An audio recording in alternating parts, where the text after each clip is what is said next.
Good morning के morning. आप सबका स्वागत है हमारे पहले टॉक शो में, जिसमें कि आज हम बात करेंगे एग्रीकल्चर प्रोडक्ट्स के बारे में। हम सारे जानते हैं कि भारत एक कृषि प्रधान देश है। हमारी अर्थव्यवस्था में, हमारी इकोनॉमी में कृषि का एक बहुत बड़ा योगदान है। हम सब ने सुना है जय जवान जय किसान। जवान हमारे देश की सीमा की रक्षा करते हैं और किसान हमारा पेट भरते हैं। तो आज के इस प्रोग्राम को शुरू करने से पहले मैं सबसे निवेदन करूंगा कि हम एक बार अपने जवानों और अपने किसानों के लिए जोरदार तालियां बजाएं। फिर हम ये भी जानते हैं कि जैसे जैसे भारत की जनसंख्या बढ़ी है, जैसे जैसे भारत की पॉपुलेशन इंक्रीज हुई है, वैसे वैसे किसानों के ऊपर एक बहुत बड़ा दबाव भी आया है। दबाव दो तरीके से आया है। पहला तो उनके ऊपर प्रेशर है, स्ट्रेस है कि वो कम जमीन से ज्यादा पैदावार दें, क्योंकि जनसंख्या बढ़ने के कारण पेट बढ़ते बढ़ते गए, लेकिन खेती योग्य जमीन लगातार कम होती जा रही है। तो पहला जो प्रेशर है किसानों के ऊपर वो ये है कि कैसे वो कम जमीन से ज्यादा पैदावार निकाले। और दूसरा बहुत बड़ा प्रेशर ये भी है कि कैसे वो अपना जीवन यापन सही तरीके से करें, क्योंकि हम ये जानते हैं कि बहुत सारे किसान सही तरीके से अपना सर ऊंचा करके अपना जीवन यापन इस समय नहीं कर पा रहे। लाल बहादुर शास्त्री जी ने कहा था जय जवान जय किसान, और वाजपेयी जी ने कहा था जय जवान जय किसान और जय विज्ञान। हमें यह भी मालूम है कि बिना विज्ञान का इस्तेमाल किए, बिना विज्ञान को खेती बाड़ी में लाए, हम किसानों का जीवन पहले से बेहतर नहीं कर सकते। तो आज के इस वार्तालाप में, आज के इस कॉन्वर्सेशन में, आज के इस टॉक में हमने एक ऐसी पर्सनालिटी को इनवाइट किया है जो कि हमें बताएंगे मोदी केयर की जो एग्रीकल्चर रेंज है उसके पीछे की विज्ञान, उसके पीछे का साइंस क्या है। और नेचुरली जब हम जानते हैं कि अगर हमारे किसान उस विज्ञान का इस्तेमाल करना शुरू कर दें तो ना कि वो समृद्ध होंगे, लेकिन हमारा पूरा भारत पहले से ज्यादा समृद्ध हो सकता है। तो बिना कुछ समय खर्च किए मैं बुलाना चाहूंगा हमारे बीच में हमारे आज के बहुत ही स्पेशल गेस्ट। इनका नाम है डॉक्टर अमित त्रिपाठी जी।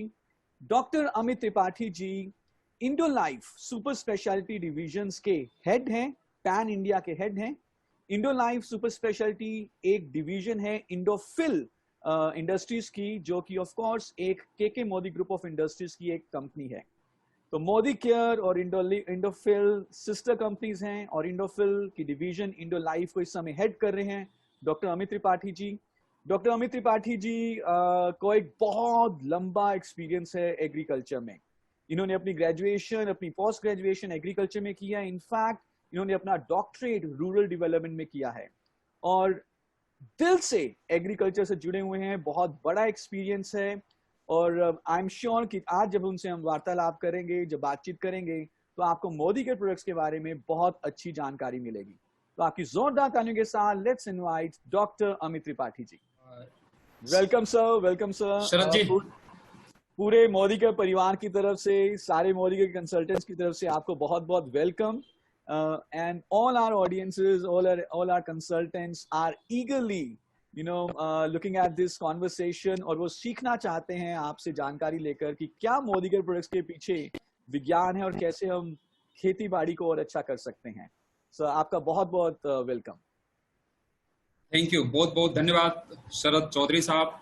पूरी के मोदी ग्रुप की सारे हमारे जो कंसल्टेंट्स और जो पूरे डिफरेंट वैल्यू चेन पे लगे हुए सारे हमारे भाई हैं भारत के एक कोने कोने से, आप सब लोगों का मेरा सादर नमन, सादर वंदन। और आज निश्चित रूप से जैसा शरद चौधरी साहब कह रहे थे, आज हम आपके साथ कुछ विज्ञान परक बातें जो कृषि की तन्मयता के साथ जोड़ करके और कैसे समृद्धि का प्रतीक बनाएंगे, उन पर हम आज आपके साथ बात करेंगे। Very nice sir. तो सर इससे पहले कि हम थोड़ा सा विज्ञान की बात करें और हमारे कृषि उत्पादों के बारे में बात करें, सर पहले मैं थोड़ा आपसे आपके बारे में जानना चाहूंगा, बिकॉज हमारे जितने भी इस समय सुनने वाले हैं, देखने वाले हैं, उन्होंने आपकी पहले भी ट्रेनिंग्स अटेंड की हैं। सब हम काफी समय से एक दूसरे को जानते हैं और जब भी हमारी बातचीत हुई है कृषि के ऊपर, एग्रीकल्चर के ऊपर, आप मतलब बहुत ही पैशन के साथ बात करते हैं। तो सर ये कैसे आपका इंटरेस्ट कैसे आया एग्रीकल्चर में, और कब ये फील्ड जो एग्रीकल्चर की फील्ड है कैसे आपका पैशन बना, तो इसके बारे में थोड़ा सा पहले बताएं, फिर उसके बाद ऑफ कोर्स हम अपने प्रोडक्ट के बारे में बात करेंगे। अपने दिल के करीब का सवाल पूछ दिया शरद साहब। बेसिकली एग्रीकल्चर को हम ये मानते हैं कि एग्रीकल्चर कुदरत का घर है, जी, प्रकृति भगवान का घर है, जी, और कुदरत के पास अगर हम सब लोग नहीं जा सकते तो कुदरत को अपने पास लाने का अगर कोई एक असीम प्रयास हो सकता है, अथक प्रयास हो सकता है, तो वो है एग्रीकल्चर। एब्सोल्युटली, एग्रीकल्चर पे ही एक बड़े साइंटिस्ट, बड़े फिलोसफर थे मिस्टर माइकल पोलन। उन्होंने तो यहां तक डिफाइन किया था कि जो पूरे संसार में सुंदरता की खोज हुई, research on the beauty, so he was saying कि basically flower was the originator of the beauty. उन्होंने कहा Okay. पुष्प जो होता है, फूल जो होता है, वहां से ही ब्यूटी की कॉन्सेप्ट की शुरुआत हुई। तो एग्रीकल्चर तो वो चीज है। सेकंड एस्पेक्ट ये कि बेसिकली जब मैं एग्रीकल्चर एजुकेशन पर आया, graduation, post graduation, doctorate, then फिर post doctorate MBA from the Stanford US, हमने ये चीजों को पाया कि basically agriculture is my passion and business is my profession. तो जब मैं प्रोफेशन और पैशन दोनों को एक लिंक पे जोड़ के देखता हूँ, तो डेफिनेटली जैसा आपने कहा कि मैं रोमांचित होता हूँ शरद जी, इतना एक्साइट होता हूँ हमेशा। और मुझे ये लगता है कि हमारे पूरे देश की इकोनॉमी का बैकबोन कृषि है। जिस देश की 65% 70% आबादी डायरेक्ट या इनडायरेक्ट रूप से आज भी खेती पर आधारित हो, उस देश की संपन्नता का आगे क्या कहना। जितना भी चाहे हम आगे इसको एक्सप्लोर करके, साइंटिफिक मैकेनिज्म को ड्रेसअप करके और ट्रेडिशनल एग्रीकल्चर के साथ अगर कनेक्ट करते हैं, प्रोडक्टिविटी कहीं से कहीं जा सकती है। और वापस जो एक सॉन्ग था कि मेरे देश की धरती सोना उगले उगले हीरे मोती, वो दिन दूर नहीं है शरद साहब, जिस तरीके से आज प्रोडक्टिविटी इनहेंसमेंट की बात सारे विज्ञान कर रहे हैं। यही एक वजह थी कि मेरा पैशन एग्रीकल्चर में आज भी बहुत है, और मैं हर दिन कुछ नया अपने ज्ञान पर जोड़ना चाहता हूं, इसलिए कि मैं आने वाले टाइम पर अपने किसान भाई, अपने कंसल्टेंट, जिन लोगों के पास तक मैं पहुंच सकूं, इस विज्ञान की भाषा को सरलीकरण करके उनकी लोकल भाषा में कैसे उनको समझा पाऊं और उनकी उन्नति में एक भागीदार बन सकूं, यही मेरे पैशन का राज है sir. Very nice, very nice. आपको सुन के हम भी बहुत एक्साइटेड हो जाते हैं, हमारा भी इंटरेस्ट एग्रीकल्चर की तरफ बढ़ जाता है, और बहुत अच्छा लगता है जब भी कोई व्यक्ति इतने जोश, इतने पैशन के साथ अपने प्रोफेशन में जब लगा होता है। Thank you so much for all your efforts and all your hard work sir into this field. चलिए सब बातचीत शुरू करते हैं एग्रीकल्चर के बारे में, खेती बाड़ी के बारे में। आपने भी बताया कि खेती बाड़ी भारत में तकरीबन 60 से 65% लोग सीधे रूप से खेती बाड़ी के ऊपर कहीं ना कहीं निर्भर है। और इनफैक्ट जिस साल मॉनसून अच्छा होता है उस साल हमारा जीडीपी बहुत अच्छा होता है। जिस साल मॉनसून अच्छा नहीं होता उस साल हमारा जीडीपी भी इतना अच्छा ग्रो नहीं करता। तो एक जो हम बात शुरू से सुनते आए हैं कि बढ़िया यील्ड के लिए या बढ़िया पैदावार के लिए मॉनसून का अच्छा होना या पानी का अच्छा होना बहुत जरूरी है, जो कि वाकई में एक सच बात है। लेकिन सर सिर्फ मॉनसून ही शायद जरूरी नहीं है, इसके अलावा बहुत सारी चीजें और भी जरूरी होंगी।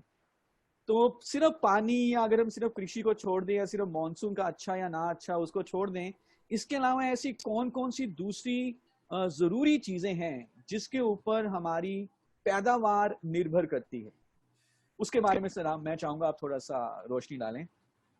जरूर जरूर जरूर शरद जी। बेसिकली एग्रीकल्चर एक ऐसा विषय है, एक ऐसा विज्ञान है कि जिस पे तीन मुख्य पार्ट या तीन मुख्य आयाम प्रमुख भूमिका अदा करते हैं टोटल उत्पादकता बढ़ाने पे। एक उनमें से होता है कि जो पौधे के बीज के अंदर छुपी हुई आनुवंशिक क्षमता होती है, एक पहला फैक्टर। दूसरा फैक्टर होता है जैविक तनाव, और तीसरा फैक्टर होता है अजैविक तनाव। अब अगर हम ये तीनों चीजों को देखें और तीनों चीजों को प्रॉपर मैनेज कर दिया जाए कि पौधे के जीन्स पे, उसके बीज पर उसकी अधिकतम आनुवंशिक क्षमता को एक्सप्लोर करने का मौका दिया जाए, कोई उसके पूरे जीवन पर कोई उसको बायोटिक स्ट्रेस ना आए, कोई जैविक तनाव ना आए, कोई अजैविक तनाव ना आए, तो आई कैन गारंटी कि पौधा 100% प्रोडक्टिव हो सकता है।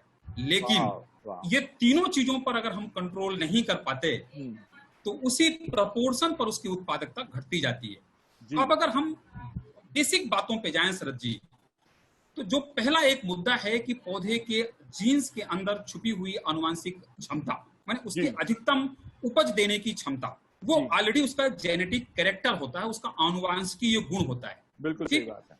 उस पे हम केवल ये है कि अगर हम इन्वायरमेंट बहुत फेवरेबल देंगे, बड़ा कंड्यूसिव इन्वायरमेंट देंगे, स्वास्थ्यप्रद और प्रेरणादायक इन्वायरमेंट पौधे को मिलेगा, उसके बीज जर्मिनेशन के टाइम से उसकी हार्वेस्टिंग तक, तो अपनी अधिकतम उपज की क्षमता तक जाएगा। लेकिन जैसे पौधे में को मतलब जैसे बीज को आप जमीन पर लगाते हैं, वहां से ही वो तनाव झेलना चालू कर देता है। अब सवाल ये आता है कि वो तनाव है क्या? क्या वो तनाव को हम पहचान पाते हैं? क्या उन तनावों को हम रोक सकते हैं या कम कर सकते हैं? तो निश्चित रूप से एक समय था शरद जी जब केवल लोग कहते थे कि एग्रीकल्चर प्रकृति का जुआ है। राइट। खेत में फसल के बीज बोने के बाद किसान केवल काटने जाने को तैयार होता था और उसके बीच में उसका कोई हस्तक्षेप नहीं होता जी। लेकिन जैसा आपने कहा कि हमारे पूर्व प्रधानमंत्री ने ये बात कह दी कि जय जवान, जय किसान, जय विज्ञान। आज वो विज्ञान के बदौलत हम सब लोग जो विज्ञान की पढ़ाई करते हैं, कृषि विज्ञान की, उसके बाद ऐसे चीजों को साइंस के साथ जोड़ कर लेकर के आए हैं कि हम ये कहते हैं कि हम उन जैविक तनावों को और अजैविक तनावों को बैलेंस करेंगे, मिनिमाइज करेंगे। अब हम बात करेंगे कि कैसे होता है। तो ये बात करने में 3 फैक्टर जो मैंने बताया, और जो तीनों का मैं परसेंटेज आपको बता दूं तो महत्वपूर्ण कौन सा फैक्टर कितना है, तो उस पर आप ये मान करके चलिए कि बेसिकली जो पौधे के अंदर छुपी हुई आनुवांशिक क्षमता है, उसका आधार होता है कि वो 24% तक की गारंटी देता है कि आपको पूरी यील्ड देगा। दूसरा होता है जो जैविक तनाव हैं, वो होते हैं कि जैविक तनाव जो है वो 11% तक का गारंटी देता है कि अगर आपने पूरा मैनेज किया तो 11% लॉसेस बचाएगा। लेकिन जो रेस्ट 65% है वो होते हैं एबायोटिक स्ट्रेस, जिनको हम कहते हैं अजैविक तनाव, जिनको हम महसूस कर सकते हैं लेकिन कई बार हम आंखों से नहीं देख सकते। हम हवा के झोंके को आंखों से नहीं देख सकते, हवा के झोंकों के दुष्प्रभाव को, कि पेड़ गिर रहे हैं, तूफान आ रहा है, उसको हम देखते हैं। करेक्ट। तो ये है कि 65% अजैविक तनाव, 11% जैविक तनाव, और बाकी जो पार्ट बचता है वो होता है कि उसकी जो सहज क्षमता है, वो क्षमता के कारण उत्पादन है। तो अब ये तीनों फैक्टर हैं, और तीनों फैक्टर में अब आप ये समझिए शरद जी कि जो सबसे बड़ा फैक्टर है, जो सबसे ज्यादा भूमिका अदा करता है, वो होता है अजैविक तनाव। 65% हिस्सा पूरे पौधे की उत्पादकता का डिपेंड करता है केवल एक चीज पर, और वो है अजैविक तनाव। हमारे वैज्ञानिक ये बात पे पूरी जोर लगाते हैं। आदरणीय प्रधानमंत्री जी, जो भी वर्तमान प्रधानमंत्री जी, वहां से लेकर के पूरा तंत्र इस बात पर जोर लगाता है कि हम अजैविक तनाव को कैसे कम करें। और पौधे के उत्पादकता में आज अगर 65% अजैविक तनाव के कारण लॉस हो सकते हैं, तो अगर हम यहाँ पर कुछ भी करते हैं तो एक सिग्निफिकेंट इंक्रीज हमको मिल सकता है। बहुत बढ़िया सर, बहुत बढ़िया सर, आपने बहुत ही अच्छे तरीके से बताया। एक तो पौधे की अपना पोटेंशियल है, उसका जेनेटिक पोटेंशियल है कि वो कितना बड़ा या कितना अच्छा फल देगा, और इसके अलावा है एक तो बायोटिक स्ट्रेस, जैविक तनाव, और एक है एबायोटिक स्ट्रेस। और आपने ये भी बताया कि जो सबसे बड़ा जो अगर हम कहें कंट्रीब्यूटिंग फैक्टर है 65% तक, वो है हमारा एबायोटिक स्ट्रेस या अजैविक तनाव। ना अगर इसको कंट्रोल कर लिया जाए तो ऑफ कोर्स हम विज्ञान की मदद से इसको कंट्रोल कर सकते हैं और पैदावार को कई गुना बढ़ा सकते हैं।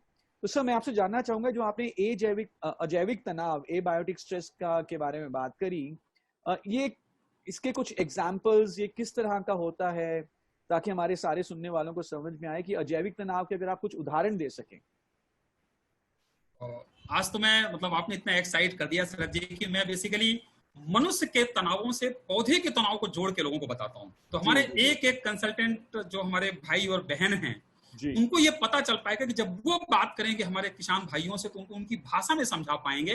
क्योंकि मैं एक चीज में बहुत फर्म बिलीव करता हूँ, जितने भी उदाहरण मैं मनुष्य से जोड़ के देता हूँ, उतना सहज और सरल तरीके से वो आखिरी छोर तक पहुंच पाता है। तो अब हम पहले बात कर लें शरद जी की मनुष्य के तनाव क्या होते हैं, मनुष्य के टेंशन कैसे होते हैं, उनके रिजल्ट कैसे आते हैं। तो मनुष्य का टेंशन होता है, किसी को जॉब का टेंशन है, किसी को बॉस का टेंशन है, किसी को लोन का टेंशन है, किसी को बीमारी का टेंशन है। अब इसमें होता क्या है, ये टेंशन, ये तो हो गए अजैविक तनाव। ये ध्यान रखिए कि सब अजैविक तनाव मनुष्य के लिए, ठीक। अब ये अजैविक तनाव में उसके रिजल्ट क्या दिखते हैं? रिजल्ट ये होता है, कोई डायबिटिक हो गया, किसी का ब्लड प्रेशर इंक्रीज हो गया, किसी को हार्ट की परेशानियां हो गई, ये उसके इफेक्ट आते हैं। अजैविक तनाव क्या थे? बॉस का टेंशन, ऑफिस का टेंशन, लोन का टेंशन, बच्चों की शिक्षा का टेंशन, बच्चों की नौकरी का टेंशन। उसके रिजल्ट क्या है? डायबिटीज, हार्ट पेशेंट हो गए, बीपी बढ़ गया, ये सारे उसकी प्रॉब्लम हुई। अब अगर हम ये देखें, और अब मुझे अब ये बताने की जरूरत नहीं है कि इसके रिजल्ट और आगे क्या होंगे। अगर कोई आदमी डायबिटिक एक बार हो गया हार्ट का पेशेंट हो गया, तो अब आप ये सोचिए कि वो जैविक तनाव जो बुखार आया था मलेरिया की वजह से, वो ज्यादा कठिन था, ये जो टेंशन वाला जो तनाव है, जो टेंशन वाली बुखार है, ये ज्यादा कठिन है। इससे ज्यादा मेरे को अभी बताने की जरूरत नहीं, अपने बिल्कुल आप सही क्लियर बात, है। बिल्कुल सही अब बात। हम इसको लेके आते हैं शरद जी पौधों के जीवन पर। जी।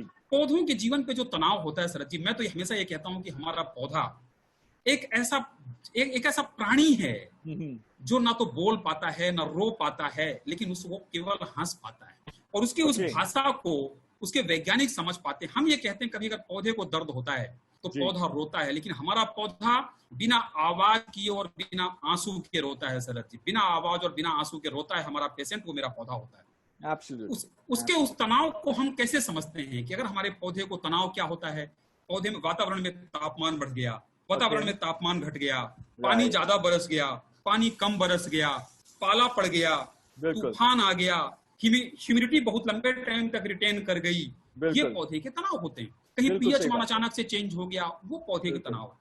बिल्कुल सही बात। अब आपको मैं यहाँ पर ये थोड़ा बताऊं कि ये तनाव को पौधा रिस्पॉन्ड कैसे करता, तो आपको बड़ा आनंद आएगा और बड़ी सरल भाषा में मैं लेके आता हूँ विज्ञान को। पौधा क्या करता है कि जब पौधे को इस तरीके का तनाव मिलता है तो पौधे के अंदर एक ऑटोमेटेड रिमोट कंट्रोल सिस्टम होता है, भगवान ने प्रकृति ने बना के दिया है। तो पौधा सबसे पहला काम ये करेगा कि ऑक्सीजन, जो पौधा सांस लेने की प्रथा है, फिजियोलॉजिकल प्रोसेस है पौधे की, सबसे पहला अटैक पौधे की रेस्पिरेटरी प्रोसेस पे होती है, सांस लेने की प्रक्रिया पे।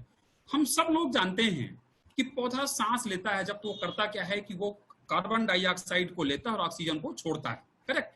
अब यहां पर क्या होता है कि जब पौधा तनाव में आता है तो सबसे पहला जहां उसके श्वास लेने की जो दरवाजे हैं, जिनको हम कहते हैं स्टोमेटा, रोम छिद्र पत्तियों पे होते हैं, सबसे पहले वो स्टोमेटा को बंद करता है पौधा। ये प्रकृति है, ये विज्ञान ने साबित किया है कि सबसे पहले वो अपने जो सांस लेने के दरवाजे उनको बंद करता है, घबरा जाता है पौधा।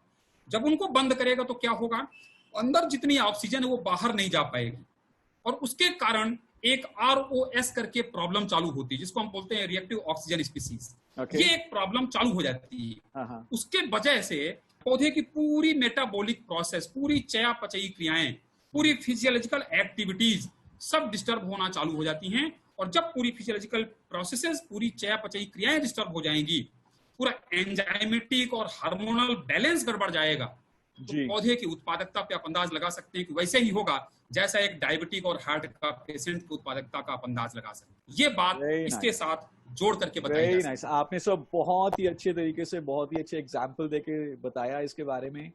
जैसे कि एक मनुष्य को कई तरह के तनाव झेलने पड़ते हैं, स्ट्रेस झेलने पड़ते हैं, और अगर वो उसको अडेप्ट ना कर सके उन स्ट्रेसेस के हिसाब से, तो उसको कई सारी बीमारियां हो सकती हैं। कुछ इसी तरह से पौधे भी अगर अपने आप को ढाल ना सके, अडेप्ट ना कर सके, तो उनको कई तरह की बीमारियां झेलनी पड़ सकती हैं, जैसे कि आपने स्टोमेटा के बारे में बताया और पूरे साइंटिफिक प्रोसेस के बारे में बताया।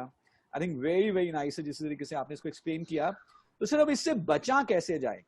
मुझे मालूम है कि अगर हमें अपनी जीवन शैली, एक मनुष्य को अगर अपनी जीवन शैली के तनाव से बचना है, चाहे वो जॉब का तनाव है, चाहे वो बिजनेस का तनाव है, चाहे वो किसी भी दूसरे चीज का तनाव है, तो उसको अपनी अंदरूनी शक्ति बढ़ानी होगी। अंदरूनी शक्ति बढ़ाने के लिए शायद वो ध्यान करेगा, शायद वो अच्छा पॉजिटिव मेंटल एटीट्यूड रखेगा, अच्छा खाना खाएगा। तो पौधे को अगर हम अंदरूनी शक्ति बढ़ाना चाहते हैं पौधे की, तो आपके हिसाब से मोदी केयर में हमारे पास कौन कौन से ऐसे प्रोडक्ट हैं जिससे कि हम पौधे की अंदरूनी शक्ति बढ़ा पाएं और फिर पौधा इस तरह के तनाव से बच सके? इस बात पे जाने के पहले एक 10 सेकंड्स में ये बात करना चाहूंगा शरद जी, कि बेसिकली जब हम ये बात करते हैं कि हम अंदर की ताकत को कैसे बढ़ाएं, तो अंदर की ताकत का और बाहर के वायुमंडल के जो बैक्टीरिया, वायरस, फंगस हैं, इनका भी एक नाता है। ये नाता थोड़ा मैं एक बार जरा प्रकाश डाल दूं, फिर मैं आपको उसमें लेके चलता हूँ। इस पे ये होता है कि हमें आंखों से दिखाई नहीं देता कि जहां हम बैठे हैं सब जगह पे बैक्टीरिया, वायरस, फंगस चारों तरफ होते हैं, और वो 24 आवर अटैक करते हैं। लेकिन कोई ना कोई एक ऐसी चीज है कि कोई आदमी उसके अटैक में प्रभावित होकर के बीमार पड़ जाता है, और कोई आदमी दुरुस्त होकर के हमारे शरद चौधरी जी की तरह जो है एकदम दुरुस्त बैठा रहता है। ये फर्क कैसे पड़ता है? ये फर्क इसी वजह से पड़ता है जो भी आपने पॉइंट टच किया कि अंदर की अंदरूनी ताकत। ताकत एक अपने आप में बेमिसाल शब्द है सर, और अगर अंदरूनी ताकत की हम बात करते हैं तो वो ताकत जो हमारी बॉडी डेवलप करती है। लेकिन बॉडी को वो ताकत डेवलप करने के लिए कुछ ना कुछ स्टिमुलेट करना पड़ता, प्रेरित करना पड़ता है। जैसे मनुष्यों को कोई अच्छा काम करने के लिए कैसे प्रेरित करना पड़ता है, कैसे मोटिवेट करना पड़ता है, तो बॉडी के सिस्टम को भी हमको स्टिमुलेट करना पड़ता है। और वो स्टिमुलेट करने के लिए जो प्लांट को स्टिमुलेट करता है, बायोलॉजिकली डिराइव होता है, उसको हम कहते हैं बायोस्टिमुलेंट। और वो बायोस्टिमुलेंट जो पौधे के बॉडी को एक्टिवेट करता है, इनर्जाइज करता है, इम्यून सिस्टम को स्ट्रांग बनाता है, right from the germination to up to the harvest. वो कुछ साइंस बेस्ड टेक्नोलॉजी ड्रिवन उत्पाद होते हैं। और वो उत्पाद, जैसा आपने बिल्कुल सही कहा कि मोदी केयर जैसी एक ऑर्गेनाइजेशन जो लोगों के वेलनेस पर बात करती है, there are number of organization जिनको हमने देखा है कि लोगों को, ये कई ऑर्गेनाइजेशन चाहते हैं कि लोग बीमार पड़े फिर हम उनको ठीक करें जी। पर ये एक ऑर्गेनाइजेशन जो हमेशा ये चाहता है कि हमारा पौधे की वेलनेस की बात करें, मनुष्य के वेलनेस की बात करें, मनुष्य के हमेशा हंसते खिलखिलाते चेहरों की बात करें, ये वो ऑर्गेनाइजेशन है। इस ऑर्गेनाइजेशन ने इतना बढ़िया उत्पाद दिया है मोदी केयर ने कि जिसकी बखान तो जितना शब्दों में करें कम पड़ेगा। वो उत्पाद का नाम है एक्टिव मैक्स। और ये पूरी जो अजैविक तनाव की हमने बात की, ये पूरी चेन को संतुलित करने वाला उत्पाद एक्टिव मैक्स है। आप अगला सवाल पूछेंगे, मुझे मालूम है शरद जी, उसके पहले मैं थोड़ा उसके शब्द पे बता दूं कि एक्टिव मैक्स बेसिकली दो शब्दों का मिश्रण है, एक्टिव प्लस मैक्स। मतलब ये कि ऐसा उत्पाद जो मैक्सिमाइज करता है। क्या मैक्सिमाइज करता है? एक्टिविटीज। कौन सी एक्टिविटीज? पौधे के अंदर की पूरी फिजियोलॉजिकल एक्टिविटीज, पौधे के अंदर की पूरी मेटाबॉलिक एक्टिविटीज को मैक्सिमाइज करता है। और अभी हमने बताया कि पौधे के अंदर की अगर फिजियोलॉजिकल मेटाबॉलिक एक्टिविटीज मैक्सिमाइज होंगी, एक्टिवेट होंगी, स्टिमुलेट होंगी, तो पौधा अजैविक तनाव को ऐसे कुचल कुचल करके मारेगा कि आप देख सकते हैं, और अपने उत्पादन पर आंच नहीं आने देगा। ये उत्पाद है एक्टिव मैक्स। बहुत बढ़िया सर, आपने जिस हिसाब से बताया है एक्टिव मैक्स के बारे में, मैं खुद बहुत एक्साइटेड हो गया हूँ इस प्रोडक्ट के बारे में जानने के लिए। ऑफ कोर्स हम ट्रेनिंग्स करते आए हैं, लेकिन आज जो हमारे पास अपॉर्चुनिटी है इस प्रोडक्ट के विज्ञान की जानने की, आई एम श्योर कि जितने भी हमारे इस समय इस चैट को देख रहे हैं वो बहुत ध्यान से अब इसको समझेंगे। सर, जैसे आपने बताया कि अंदरूनी शक्ति बढ़ाने के लिए हमें सिर्फ ऊपर से काम नहीं करना, जड़ के ऊपर काम करना है। जो रीजन है कि क्यों इम्यूनिटी कम है या क्यों इस तरह के तनाव को पौधा नहीं झेल पा रहा, उसकी जड़ तक जाना है। और ऐसे ही जब हम भी बात करते हैं ह्यूमन हेल्थ की, वेलनेस के बारे में, तो we talk about cellular nutrition. अगर कोशिकाएं स्वस्थ हैं तो पूरा शरीर स्वस्थ रहेगा। और मैं आपकी बातों से समझ पा रहा हूं कि एक्टिव मैक्स भी सिर्फ एक फॉर्मेलिटी नहीं करता कि ऊपर से हमने कुछ न्यूट्रिशन दे दिया, जबकि वो पौधे को अंदर से मजबूत बनाता है। तो सर, ऐसा क्या है एक्टिव मैक्स में? क्या विज्ञान है एक्टिव मैक्स के पीछे? क्या क्या उसकी कॉम्पोजिशन है? कैसे उसको बनाया गया है? क्यों एक्टिव मैक्स पौधे के लिए इतना ज्यादा फायदेमंद है? सर, इसके बारे में आप थोड़ा सा बताइए प्लीज। बेसिकली हम ये जानते हैं शरद जी कि उत्पादन को प्रभावित करने वाले कुछ कारक होते हैं। जैसा अभी हमने कहा कि एबायोटिक स्ट्रेस है, अब अजैविक तनाव है, जैविक तनाव है, और दूसरा होता है पौधे की जो इनर पोटेंशियल होता है, जिसको हम कहते हैं कि उसकी जो ट्रू जेनेटिक पोटेंशियल होती है। अब अगर हम ये बात करते हैं कि बेसिकली एक्टिव मैक्स के बारे में कि एक्टिव मैक्स की टेक्नोलॉजी क्या है, तो अगर मैं उसको सारांश में और सरल शब्दों में बताना चाहूं तो आप ये समझिए कि एक्टिव मैक्स को एक टेक्नोलॉजी लाई गई है जिसको हम कहते हैं आईनेट टेक्नोलॉजी। और वो टेक्नोलॉजी का फुल फॉर्म है इंडोलाइफ न्यूट्रिएंट इनेबलर टेक्नोलॉजी। बिकॉज एक पार्ट ये होता है कि ये एक ऐसा विषय है जिस विषय पर हमको इंग्रेडिएंट्स इस तरीके के लाने पड़ेंगे जो इंग्रेडिएंट पौधे के पूरी सिस्टम पर अलग अलग स्टेज पर अलग अलग साइट पर जाकर के काम करें, नंबर वन। दूसरा ये कि ये सारे इंग्रेडिएंट्स का जो एक कंप्लीट रेसिपी और एक टेक्नोलॉजी इसके साथ में लगाई जाती है वो बड़ी डिफरेंट होती है। आज एक्टिव मैक्स को हम ये कहते हैं कि ये एक biotechnology, bio microbiology research product है। It's not a simple product, it's not one constituent और वन इंग्रेडिएंट की कोई एक इंग्रेडिएंट इसके अंदर में लाया, दो इंग्रेडिएंट लाए और घोल करके तैयार कर दिया गया। ये पिछले 50 साल का जो एक इतिहास है, इंडोफिल की कितनी बड़ी लेगेसी है अनुसंधान की, रिसर्च की, उसके पश्चात इस तरीके के उत्पाद, इस तरीके की टेक्नोलॉजी खोज निकाली गई। और इस पे ये देखा गया जो सबसे बड़ी बात होती है पौधे की पूरी टेक्नोलॉजी पौधे के पूरे अंदर के इम्यून सिस्टम को स्ट्रांग करने के लिए और अजैविक तनावों को सहने की क्षमता पैदा करने के लिए उस पे चीजें आती हैं, माइक्रोबियल मेटाबोलाइट्स, उसमें चीजें आती हैं कि आपका बायो एक्टिव सर्फेक्टेंट, उसमें चीजें आती हैं एंजाइम्स, उसमें चीजें आती हैं हार्मोन्स, उसमें चीजें आती हैं बीटेंस, फिर जाकर के इंडोलाइफ न्यूट्रिएंट इनेबलर टेक्नोलॉजी से माध्यम से आईनेट का एक उत्पाद तैयार होता है और इसको हम कहते हैं एक्टिव मैक्स। एक्टिव मैक्स में ये है कि सारी चीजें जिस तरीके से मिला करके एक प्रॉपर कंपोजिशन, प्रॉपर इंग्रेडिएंट, एक साइंटिफिक प्रोसेस के साथ में मिलाया गया है, उस पे हम ये कह सकते हैं पूरे विश्वास के साथ शरद जी कि अगर लोगों ने एक्टिव मैक्स को रिकमेंडेड स्टेजेस पे, जो अनुशंसित अवस्थाएं हैं, अनुशंसित मात्रा है, उस पे अगर इस्तेमाल करेंगे तो ये एक ऐसा उत्पाद है जो कोई एक फसल पर डिपेंडेंट नहीं है, कोई एक ज्योग्राफी स्पेसिफिक नहीं है, कोई भी फसल हो, कोई भी ज्योग्राफी हो, हर जगह हर तापमान पर एक्टिव मैक्स खरा उतरता है और अपने कारण, अपनी टेक्नोलॉजी के कारण, अपने कॉन्स्टिट्यूएंट्स के कारण पौधे के उत्पादकता पर एक सिग्निफिकेंट इंप्रूवमेंट करके देता है।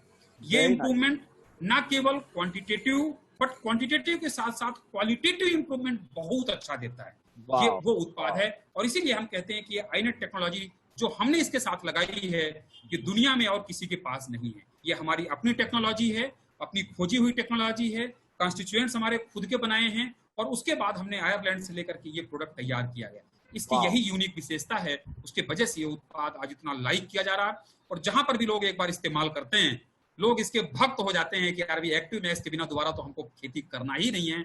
इस तरीके के लोगों के संदेश हमारे पास आते हैं। एब्सोल्युटली सर, मोदी केयर में भी एक्टिव मैक्स इस समय किसानों का सबसे ज्यादा फेवरेट प्रोडक्ट बन चुका है और हमारे पास भी लगातार इसके ऊपर टेस्टिमोनियल्स आते हैं कि डिफरेंट क्रॉप्स के ऊपर कैसे किसानों ने इसके ऊपर बेनिफिट लिया है और ये प्रोडक्ट हमारे कंसल्टेंट्स के बिजनेस को भी कई गुना तेजी से आगे बढ़ा रहा है। सर, आपने जो बात करी आईनेट टेक्नोलॉजी के बारे में, इंडोलाइफ न्यूट्रिएंट इनेबलर टेक्नोलॉजी, जैसे कि ऑफ कोर्स मैं नाम से भी समझ पा रहा हूँ, न्यूट्रिएंट इनेबलर टेक्नोलॉजी कहीं ना कहीं जो पौष्टिक तत्व उनको ये एनेबल कर देता है, पौधा उसको सही तरीके से इस्तेमाल कर सकता है और उसके बाद उसका विकास बहुत अच्छा होता है। तो सर इसमें एग्जैक्टली क्या क्या, अगर हम बात करें, आपने माइक्रोबियल मेटाबोलाइट्स की बात करी, आपने सीवीड एक्सट्रैक्ट्स की बात करी, बिटेन्स की बात करी, एग्जैक्टली क्या क्या इसमें जाता है? अगर हम इसके बारे में थोड़ा सा और डिटेल में बात कर सकें, किस तरह के मेटाबोलाइट्स हैं, किस तरह का सीवीड है और इसके अलावा क्या चीजें हैं सर? बहुत बढ़िया। जैसा इसका नाम है शरद जी कि बेसिकली इंडोलाइफ न्यूट्रिएंट इनेबलर टेक्नोलॉजी, पहला तो इसका नाम ही इसकी परिभाषा है।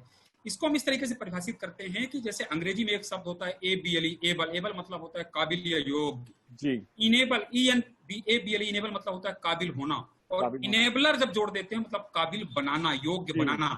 तो इंडोलाइफ न्यूट्रिएंट इनेबलर टेक्नोलॉजी का मतलब है कि ऐसी टेक्नोलॉजी, ऐसी तकनीकी जो न्यूट्रिएंट को काबिल बनाता है, न्यूट्रिएंट को इनेबल करता है। अब न्यूट्रिएंट को इनेबल कैसे करता है?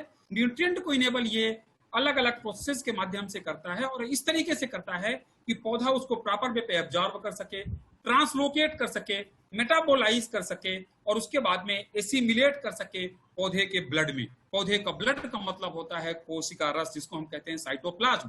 तो वहां पर जाकर के एसिमिलेट हो सके, स्वांगीकरण हो सके, जिससे पौधे के एनर्जी में काम आ सके। ये टेक्नोलॉजी का नाम होता है आईनेट टेक्नोलॉजी।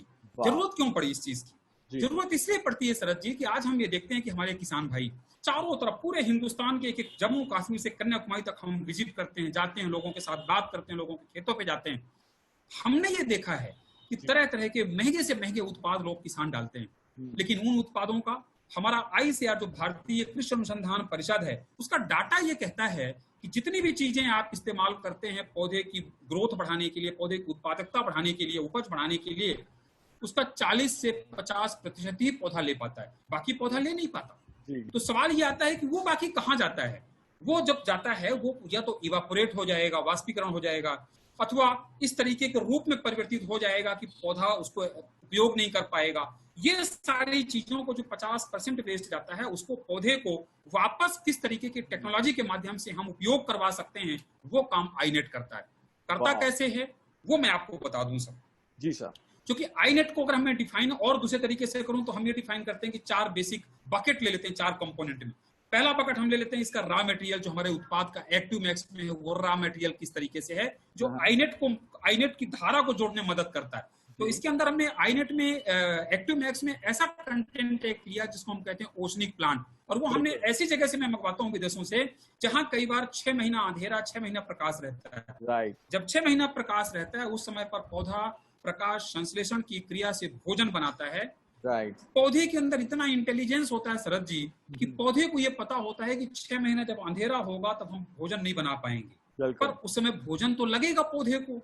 तो उस समय पहले जो 6 महीना भोजन बनाता है इतना ज्यादा बना करके स्टोर कर लेता है, और जब 6 महीना प्रकाश के बाद अंधेरा आने का टाइम होता है, कई वैज्ञानिक हमारे जाते हैं वहां से हार्वेस्ट करके लाते हैं, और वो जो पूरा स्टोर हाउस होता है न्यूट्रिएंट का उसको हम प्रोसेस करके फिर रॉ मटेरियल अपने लिए तैयार करते हैं एक्टिव मैक्स के लिए। आप सोचिए कितना बड़ा इंटेलिजेंस है पौधे का सर। और जो ये रॉ मटेरियल है, सॉरी मैं आपको इंटरप्ट कर रहा हूँ, जो ये रॉ मटेरियल है ओशनिक प्लांट्स की आपने बात करी, so this is organic. I am sure जहाँ पे ये ओशन से हम ये निकाल के लाते हैं वहां तक दूर दूर तक आबादी नहीं है, दूर दूर तक केमिकल सिंथेटिक्स कुछ भी ऐसा नहीं होता। Correct correct correct. ये ऑर्गेनिक सर्टिफाइड भी है सर, OMRI जो एक इंटरनेशनल इंस्टीट्यूट है उससे सर्टिफाइड भी है हमारा ये ओशनिक प्लांट। फिर इसके बाद जब हम उसको लेकर के आते हैं फिर हम रिसर्च बैक्टीरिया उसके अंदर में और कई चीजें मिक्स करते हैं, फिर फर्मेंटेशन की प्रोसेस से गुजारते हैं, और उसके बाद में माइक्रोबियल मेटाबोलाइट निकालते हैं। हमें ये पता होता है कि कौन सा बैक्टीरिया किस तरीके के मेटाबोलाइट्स देगा, कौन से टेम्परेचर पे, कौन से क्लाइमेट क्रिएट करने पर, और वो मेटाबोलाइट प्लांट के सिस्टम को कहां पर हिट करेगा, पॉजिटिवली कहां हिट करेगा। ये पूरी कंप्लीट स्टडी हमारे अनुसंधान केंद्र मुंबई में जो हमारा R&D सेंटर है वहां पर की जाती है, और वो करने के बाद में हमारे वैज्ञानिकों ने फार्मुलेशन की एक्सपर्टीज उनके पास है, तो इसको पूरा एक चेन पर पिरो करके और एक रेसिपी तैयार करते हैं, और उस रेसिपी के माध्यम से फिर आईनेट का उत्पाद एक्टिव मैक्स बनता है सर। क्या बात है सर, ये हुई ना सर विज्ञान की बात। आई एम श्योर अब जब ऐसा उत्पाद जब यूज करेंगे अपने फसलों के ऊपर तो फायदे मिलने तो निश्चित हैं sir. Brilliant sir, absolutely brilliant. तो जब किसान इसको इस्तेमाल करते हैं फसलों के ऊपर तो उनके वो क्या क्या फायदे एक्सपेक्ट कर सकते हैं? जैसे आपने क्वांटिटेटिव बेनिफिट्स की बात करी, क्वालिटेटिव बेनिफिट्स की बात करी, तो किस तरह का बेनिफिट वो एक्सपेक्ट कर सकते हैं अपने फसलों के ऊपर? Very good. इसमें सर जी ये है कि जैसा जब भी वो पौधे पे इस्तेमाल करेंगे तो उनको ये मान करके चलना है कि वो 24 घंटे से 48 घंटे के अंदर पौधे के सिस्टम पे जाकर के काम करना चालू कर देगा। हर आयाम को जगाएगा, क्योंकि वो उसका काम ही है कि प्रेरित करना। वो पौधे को जाकर के पूरी मेटाबॉलिक प्रोसेस, उसके रेस्पिरेशन को ठीक करेगा, उसके ऑस्मोसिस को ठीक करेगा, उसके डाइजेशन को ठीक करेगा, उसकी फोटोसिंथेसिस को ठीक करेगा, उसकी पूरी प्रोसेसेस को, फिजियोलॉजिकल प्रोसेसेस को ठीक करेगा, और उसके उपरांत वो असर ये देखेंगे कि पौधा अगर जर्मिनेशन स्टेज पर है, जहां पर लोगों ने इस्तेमाल किया सीड में, तो जर्मिनेशन परसेंटेज बढ़ जाएंगे। पौधे का जो उसका पौध निकलेगा, उसका विग्रोसिटी, ओजस्विता, जिस तरीके की बॉडी लैंग्वेज मैं बता रहा हूं, ऐसे ही वो पौधे का छोटा सा नन्हा सा पौध अपनी बॉडी लैंग्वेज बताता है कि मैं कितना ओजस्वी हूं, कितना विग्रस हूं, और ये विग्रोसिटी हमारी जो है वो है केवल एक्टिव मैक्स के बदौलत। फिर जब पौधा और बड़ा होता है तो उसके अंदर में नंबर ऑफ ब्रांचेस निकलती हैं, जिसको हम कहते हैं कनसे फूटना, या धान या बाकी सीरियल क्रॉप पे बोलते हैं नंबर ऑफ टिलर्स निकलना, तो कनखे ज्यादा निकलेंगे। फिर उसके बाद में अगली स्टेज में और आएंगे तो देखेंगे कि जब वो प्री फ्लावरिंग स्टेज आती है तो कैसे ब्लूमिंग स्टेज आती है, पौधे के अंदर में कैसे पेनिकल्स निकलना चालू होते हैं, और पौधा पूरा complete full of flower. Full of flower का मतलब यह है कि जितनी उसकी जेनेटिक पोटेंशियल है, अगर उसकी जेनेटिक पोटेंशियल एक ब्रांच की 10 फ्लावर देने की है तो 10 के 10 फ्लावर एक्टिव मैक्स निकलवाने में मदद करेगा। 10 के 10 फ्लावर पर, उतने में ही छोड़ेगा नहीं शरद जी। उसके बाद वो उसके साथ कंधे से कंधा मिलाकर के खड़ा होगा और ये कहेगा कि एक भी फ्लावर को गिरने नहीं दूंगा। अरे वाह। और एक एक फ्लावर पे फल लेकर के आएगा। करेक्ट। और उसके बाद जब वो एक एक फ्लावर पर फल आएगा, फिर वो फल अपनी पूरी मैच्योरिटी तक जाएगा। इस तरीके से पूरी सिस्टम को ठीक करके और एक अच्छा मैक्सिमम उत्पादन एक्टिव मैक्स दे पाएगा। ये चीज किसान वाच कर सकते हैं। अभी मैं अगर किसानों को कहूंगा कि उसमें ऑस्मोटिक प्रोसेस में इस तरीके के चेंज होते हैं, तो वो उनको उतना विज्ञान उनके काम का भी नहीं है। उनको तो ये कि उनको असर कैसे दिखेगा, ये चीज अगर उनको पकड़ में आ जाए तो बढ़िया। एक और बड़ी चुनिंदा बात मैं आपको बताऊं शरद जी, जो मैंने मेरे खुद के 2 डिकेड से ज्यादा का कैरियर हुआ। मैं इंडिया के बाहर करीब 15-20 कंट्रीज में जाकर के तालुका लेवल पर मैंने किसानों के बीच में काम किया, चाहे जॉर्डन हो, फिलीपींस हो, इंडोनेशिया हो, वियतनाम हो, श्रीलंका, कई कंट्रीज में जाकर गाँव में काम किया। जी। और मैंने ये समझा बारीकी से हाँ। कि कई ऐसे उत्पाद होते हैं बाजारों पे, मैं कभी किसी का नाम नहीं लेना चाहता, लेकिन कई चीजें ऐसी होंगी कि जिनको आपने डाला तो टिलर्स बढ़ाएंगे पौधे में, कंसे बढ़ाए, ओके। लेकिन किसान को ये समझना जरूरी है कि केवल टिलर बढ़ाने से नहीं, प्रोडक्टिव टिलर बढ़ाना इंपॉर्टेंट है। अगर बिल्कुल। आपके पौधे में 8 कंसों की जगह पे 12 कंसे आ गए, लेकिन आपके 12 कंसों में से केवल 6 कंसों में बालियां निकल रही, तो आप ये मानिए कि आपकी जो उत्पादक टिलर्स की संख्या है वो 6 है, 12 नहीं है। हमारा उत्पाद का ये है, हमने ये अनुसंधानों में पाया है, हम अपने जो इंटरनल डेमोन्स्ट्रेशंस लगवाए उनपे हमने पाया कि अगर नॉर्मल वे पे 8 टिलर्स आते हैं, तो जहां पर आपने एक्टिव मैक्स इस्तेमाल किया वहां पर 12 तो टोटल टिलर निकलेंगे, लेकिन आपके ईयर बियरिंग टिलर होंगे जिनमें बालियां निकलेंगी वो 8 वाले 10 होंगे। और अगर एक एक पौधे पे 2-2 टिलर्स ज्यादा होंगे, 2-2 बालियां ज्यादा होंगी, तो 1 एकड़ पर आप निकाल सकते हैं क्या फर्क लेकर के आएगा सर।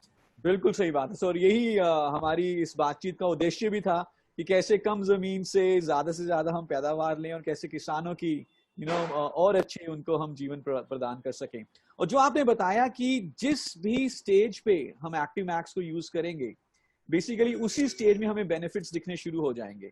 और हमें ये मालूम है कि पौधे की जो डिमांड है या जो पौधे की मांग है वो हर स्टेज पे डिफरेंट होती है।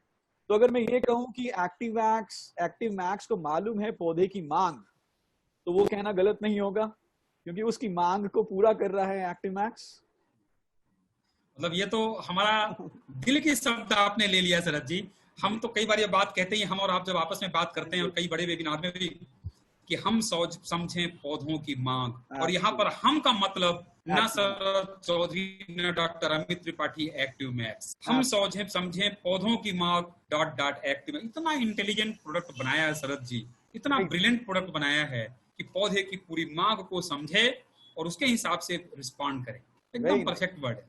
तो सर इसको इस्तेमाल कैसे करना है? आई एम श्योर किसानों को कोई बहुत ज्यादा लेबर या एफर्ट या टाइम या पैसा इसको इस्तेमाल करने पे नहीं लगाना पड़ेगा, इसको इस्तेमाल करना बहुत आसान होगा। इसको इस्तेमाल कैसे करना है एक्टिव मैक्स को? इसको इस्तेमाल करने के लिए सबसे बड़ी चीज ये है कि अलग अलग स्टेजेस पर लोग इस्तेमाल करते हैं। तो हम ये कहते हैं जैसे 3 स्टेजेस होती हैं। एक होता है कि वेजिटेटिव ग्रोथ की स्टेज पर, दूसरा होता है जब वो फ्लावर आते हैं फ्लावर इनिशिएशन पे, और तीसरा होता है फ्रूट सेटिंग की स्टेज पर। 3 स्टेज पर इसको हम रिकमेंड करते हैं। अब अगर हम देखें कि लोग, तो ये 3 स्टेजेस होती है रिकमेंड करने के लिए। अब अगर आप आगे पूछेंगे कि नहीं कैसे करते हैं, तो फिर हम और अगले प्रोसेस में आ जाएंगे। बट अगर मेथड की बात कर दें तो मैं आपको बता दूं कि बीज उपचार पे भी लोग इस्तेमाल करते हैं। रूट का मतलब बीज उपचार में सीड की कोटिंग करते हैं, सीड को डिप करते हैं, रूट को डिप करते हैं, और बाकी फिर अगले स्टेजेस में फिर उसको फोलियर स्प्रेस करते हैं लोग। सो बेसिकली इसको स्प्रे करना है। जब आपने वेजिटेटिव की बात करी या फ्लावरिंग और फ्रूटिंग की बात करी, सो किस मात्रा में कैसे इसको स्प्रे करना है सर, एक बार हम अपने किसानों भाइयों को बता देते हैं। इस पे ये है सर कि जो वेजिटेटिव स्टेज है और जो प्री फ्लावरिंग स्टेज है, पूरी स्टेज में 1 ml प्रति लीटर ऑफ वाटर, बहुत बढ़िया, 1 मिलीलीटर दवाई 1 लीटर वाटर की मात्रा के हिसाब से उसका सांद्र बना लें और उसके बाद उसको स्प्रे करना है। तो यानी कि दूसरा जी तो किसानों के पास एक नॉर्मल 15 लीटर का एक टैंक रहता है जो वो अपनी पीठ पे टांगते हैं और स्प्रे करते हैं। तो उस 15 लीटर में टैंक में पानी के साथ 15 ml एक्टिव मैक्स मिलाना और नॉर्मल तरीके से स्प्रे करते हैं।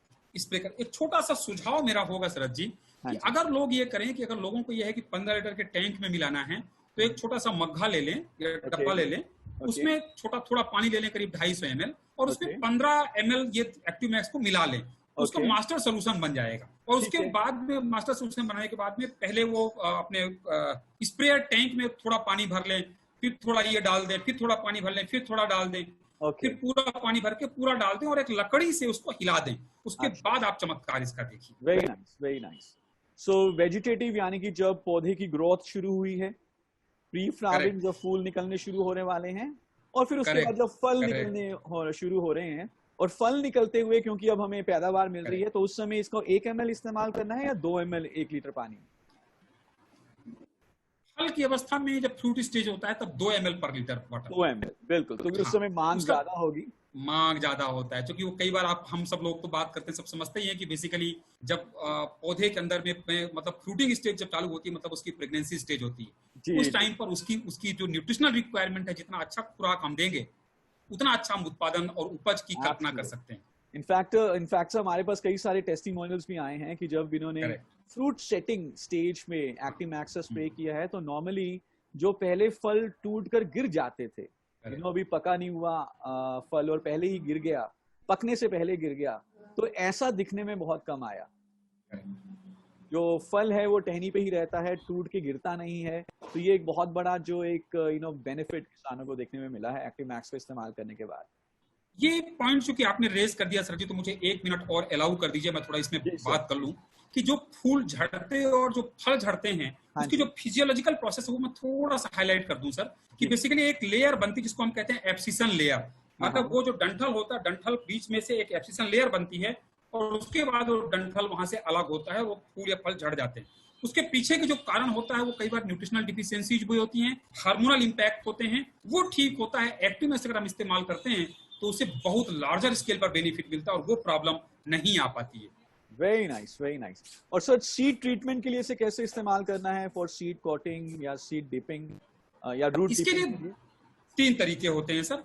एक होता है जिसको हम कहते हैं सीड ट्रीटमेंट, उसके लिए हम ये कहते हैं कि 2 से 3 मिलीलीटर एक्टिव मैक्स को ले लें 1 लीटर पानी में और उसको घोल बना लें और बीज को उसके अंदर में सोक कर दें। सोक करने के बाद उसको बाहर निकालें, थोड़ा सा हल्का सा छांव में सुखा दें और उसकी बोनी करते हैं। ये होता है सीड ट्रीटमेंट। दूसरा होता है सीड कोटिंग करते हैं।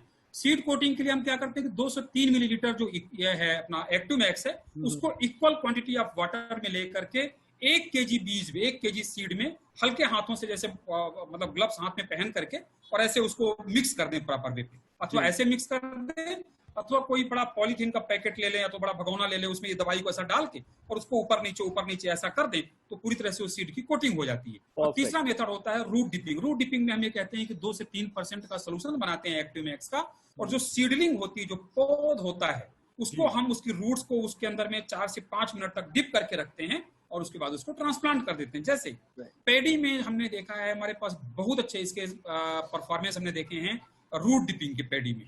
पेडी में लोग सीड ट्रीटमेंट भी करते हैं जहां पर लोग डायरेक्ट सोइंग करते हैं, लेकिन जहां पर ट्रांसप्लांटेशन करते हैं वहां पर लोग रूट डिपिंग बहुत इंपॉर्टेंट तरीके से लोग करते हैं, भूलते नहीं। मैं कई बार इसमें उदाहरण देता हूँ शरद जी, कि जैसे अगर हम अपने घर से किसी को विदा करते हैं तो हम उसको कितने स्वागत सत्कार और कितने आओ भगत के साथ विदा करते हैं अपने घर के बच्चों को। उस तरीके से ये है कि हमारा जो नर्सरी में 21 डेज हमारे साथ बिताया हुआ हमारा पौध होता है धान का, जी, उसको जब हम वहां से उखाड़ करके और दूसरे मुख्य खेत पर ट्रांसफर करते हैं तो एक तरीके से यही है, उसको हम मायके से ससुराल भेजते हैं। और उस टाइम पर उसको अगर हम प्रॉपर वे पे ट्रीट करके देते हैं, कि अगर हम उसको प्रॉपर पोषक तत्वों के साथ भरपूर करके देंगे, कि जब वो अपनी नई जगह पे जाकर के ट्रांसप्लांट होगा तो उसकी जो रूट्स का इस्टेब्लिशमेंट है वो बहुत जल्दी प्रॉपर वे पे खड़ा हो जाएगा, प्रॉपर वे पे सेकेंडरी टर्सरी रूट्स इस्टेब्लिश हो जाएंगी जल्दी से जल्दी। तो पौधे में जो ट्रांसप्लांटेशन जर्क लगता है, ट्रांसप्लांटेशन शॉक लगता है, जिसको हम कहते हैं कई बार कि पौधे को बुखार आता है 10 दिन तक, वो कम हो जाता है। 2 दिन 3-4 दिन के अंदर में पौधा अपने आप रिस्टैंड हो जाता है और पौधा आगे बढ़ जाता है। सर आपने बहुत ही अच्छा, बहुत ही भावनात्मक एग्जाम्पल ये दिया है क्योंकि एक किसान के लिए उसके पौधे उसके बच्चों से कम नहीं होते। और जब एक नर्सरी से वो पैडी को एक मेन फील्ड में ट्रांसप्लांट कर रहा है तो किसान चाहेगा कि उसकी जो पैडी वो ट्रांसप्लांट कर रहा है वो मजबूत हो और वो उसको वो शौक या वो जर्क ना लगे। Very nice, very nice. So ये तो बात हो गई हमारे एक्टिव मैक्स की, और जिसके हमारे पास बहुत ही अच्छे रिजल्ट्स आ रहे हैं और बहुत ही बढ़िया तरीके से हमारे कंसल्टेंट्स एक्टिव मैक्स को प्रमोट कर पा रहे हैं। इसके अलावा सर मोदीकर में 2 प्रोडक्ट और हैं हमारे पास, इनफैक्ट 3 प्रोडक्ट और हैं, जिसमें से 2 हैं एक्टिव-80 और एक्टिव-80 गोल्ड। एक्टिव-80 और एक्टिव-80 गोल्ड ये सर्फैक्टेंट्स हैं, बायोडिग्रेडेबल हैं। एक्टिव-80 सिंथेटिक सर्फैक्टेंट है, एक्टिव-80 गोल्ड वेजिटेबल से डिराइव्ड सर्फैक्टेंट है। अब क्योंकि दवाइयां छिड़काव करनी है, हर्बिसाइड छिड़काव करने हैं या इस तरह का हमारा प्रोडक्ट छिड़काव करना है, तो आपका क्या मानना है जो इस तरह के सर्फैक्टेंट्स हैं एक्टिव-80 और एक्टिव-80 गोल्ड, ये कैसे छिड़काव को फैलाकर पानी के सतही तनाव को तोड़कर कैसे इसके फायदों को और बढ़ा सकते हैं? बहुत बढ़िया, ये बहुत इंपॉर्टेंट है इस तरीके की चीजों को समझना और समझाना और इस्तेमाल करना। सर मैं ये कहता हूं, मैं एक्टिव मैक्स के बारे में मैंने इतनी बात की, एक्टिव मैक्स मैं कहता हूँ चमत्कारी उत्पाद है, लेकिन चमत्कार तो तब करेगा जब प्रॉपर वे पे पौधे के सिस्टम के अंदर पहुंच पाएगा। अब सवाल ये है कि पौधे के पत्ती पे आपने एक्टिव मैक्स का स्प्रे किया सर, लेकिन अगर एक्टिव मैक्स को स्प्रे करने के टाइम पर आपने एक्टिव-80 गोल्ड उसके साथ मिलाया तो उसके कारण उसका सरफेस टेंशन ब्रेक करेगा पृष्ठ तनाव ब्रेक करेगा। एक बूंद एक्टिव मैक्स की पड़ेगी तो तुरंत वो ज्यादा से ज्यादा पत्ती की सतह पर फैल जाएगा, ज्यादा से ज्यादा पत्ती की सतह पर फैलेगा तो ज्यादा से ज्यादा सरफेस एरिया मिलेगा अंदर जाने के लिए पौधे के। ये काम जितना बखूबी एक्टिव 80 और एक्टिव 80 गोल्ड करेगा, उतना ही बखूबी एक्टिव मैक्स परफॉर्म करेगा। ये बात केवल एक्टिव मैक्स के साथ नहीं शरद जी, ये सारे उत्पाद, चाहे किसान हर्बिसाइड इस्तेमाल करता हो, खरपतवार नाशक, चाहे कीटनाशक, चाहे फंजीसाइड यानी कवक नाशक, कुछ भी इस्तेमाल करता है, किसान को तो ये सूत्र बांध लेना चाहिए कि जब भी स्प्रे करना है विदाउट एक्टिव 80 गोल्ड के स्प्रे ही नहीं करना है, चाहे कोई भी उत्पाद। Absolutely sir. और हमारे पास भी बहुत सारे इसके टेस्टिमोनियल्स आए हैं जब एक्टिव 80 के साथ कोई भी छिड़काव किया गया है। अगर वो दवाइयों का छिड़काव है तो जो दो दवाइयों के छिड़काव में फ्रीक्वेंसी है वो थोड़ा सा उसमें गैप बढ़ गया है, पेस्टिसाइड का इस्तेमाल कम होना शुरू हो गया है, पेस्टिसाइड ने अच्छे तरीके से काम किया, कीड़े कम लगे, फसल की पैदावार अच्छी बढ़ी, और बहुत ही सिंपल तरीके से काम करता है एक्टिव 80। पानी के सतही तनाव को ये तोड़ देता है। इनफैक्ट जब हमसे लोग पूछते हैं कि एक्टिव 80 क्या है, कैसे ये फसलों की पैदावार को बढ़ाता है, क्या ये कोई दवाई है या कोई ये फफूंदी नाशक है या कोई ये खरपतवार नाशक है, तो हमारा उन्हें जवाब होता है कि एक्टिव 80 कोई दवाई नहीं है। इनफैक्ट हम तो ये कहते हैं कि एक्टिव 80 0 है, लेकिन जब 0 1 के पीछे लग जाए तो 10 हो जाता है, 10 के पीछे लग जाए तो 100 हो जाता है। तो आप एक्टिव 80 या एक्टिव 80 गोल्ड किसी भी तरह के जब घोल में मिला देते हैं, चाहे वो कीटनाशक दवाई का घोल हो, फफूंदी नाशक दवाई का घोल हो, चाहे वो एक्टिव मैक्स का घोल हो, तो इसके घोल के फायदों को कई गुना बढ़ा देता है। और सर इसे इस्तेमाल करना भी बहुत सिंपल है। 15 लीटर का घोल तैयार किया एक्टिव मैक्स का, जिसमें 15 लीटर एक्टिव मैक्स डाला और उसमें 5 ml एक्टिव 80 गोल्ड डाल दीजिए, या कोई भी दवाई का घोल तैयार किया 5 ml एक्टिव 80 या एक्टिव 80 गोल्ड डाल दीजिए और उसका छिड़काव करें। तो सर ये कई सारे प्रोडक्ट्स मोदी केयर लेकर आया है और आपका बहुत बहुत धन्यवाद। आपकी देख रेख में, आपकी छत्र छाया में, आपकी गाइडेंस में एक्टिव मैक्स बनाया गया, और जब से एक्टिव मैक्स हमारे मोदी केयर की रेंज में आया है तब से पूरी मोदी केयर की एग्री रेंज कई गुना तेजी से आगे बढ़ी है।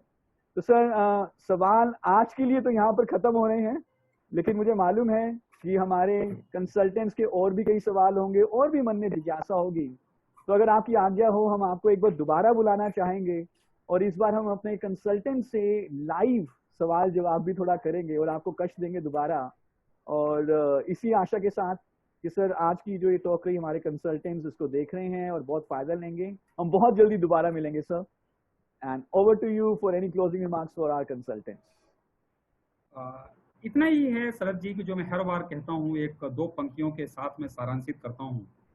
खेत हल खलिहान की पूजा जहां होती, खेत हल खलिहान की पूजा जहां होती, बीज मोती के मटीली अंगुलियां बोती, बीज मोती के मटीली अंगुलियां बोती, प्रार्थना है प्रभु उन घरों पर भी हो सुखों की छांव, प्रार्थना है प्रभु उन घरों पर भी हो सुखों की छांव, उन खेतों पर भी पड़े एक्टिव मैक्स के पांव, एक्टिव मैक्स के पांव। ये मेरी लास्ट पंक्तियां हैं और इसी के साथ मैं ये आपको बहुत बहुत धन्यवाद देना चाहता हूं शरद जी कि बेसिकली मैं तो बहुत पैशनेट हूं। मैं हमेशा ये बात कहता हूं कि I love agriculture, I live with agriculture. मैं बिना एग्रीकल्चर के सो नहीं सकता, जग नहीं सकता, खा नहीं सकता, पी नहीं सकता। मुझे इतना पैशन है एग्रीकल्चर, क्योंकि अब मैं एग्रीकल्चर को मनुष्य के साथ जोड़ करके उस लाइफ में देखते हैं और मुझे बहुत अच्छा लगता है। बहुत बहुत धन्यवाद शरद जी, आपके माध्यम से आपके सारे कंसल्टेंट और पूरी मोदी केयर टीम को बहुत बहुत धन्यवाद। Thank you sir, thank you so much for your time. Thank you so much, thank you.